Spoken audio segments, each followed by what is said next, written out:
ओमराजे निंबाळकर आज कार्यकर्त्यांच्या समवेत बैठक घेणार आहेत आणि आपला निर्णय जाहीर करणार आहेत। शिवाय दुसरीकडे बघितलं तर पवनराजे निंबाळकर यांच्या हत्याकांडासंदर्भात जो निकाल आलेला आहे त्या निकालाच्या विषयी त्यांच्याच गोवर्धनवाडी गावातील नागरिकांनी सुद्धा आपली मतं व्यक्त केलेली आहेत।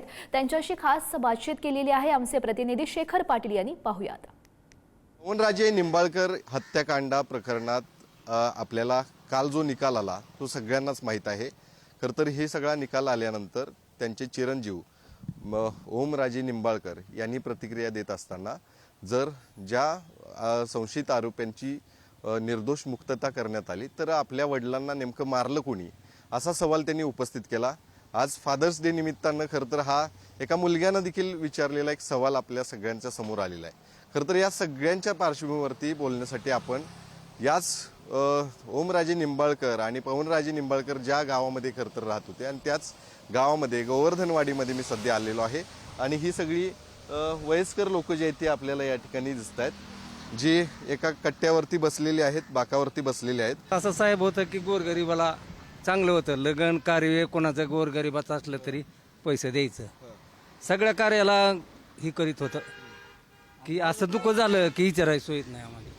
गरीबाला सारख्या आम्हासारख्याला काय शेतवाडी नाही काय नाही, पण दुःख असं झालं की विचारची सोयीत नाही। पण आता जो निर्णय काल कोर्टात झाला त्या कोर्टाच्या निर्णयाकडे तुम्ही कसं बघता? आम्हाला काय ती फक्त काय होतं, ही जी माणसं आहे ती मारेकरी तेवढी अडकावं लागत होती, आमचं म्हणणं ही एवढंच होतं, दुसरं काय नाही। निर्णय तुम्हाला मान्य नाही? मान्य नाही तसा।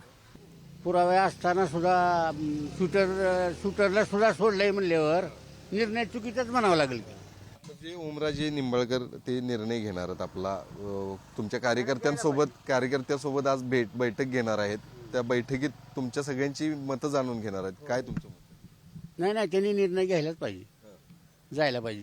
का जायला पाहिजे?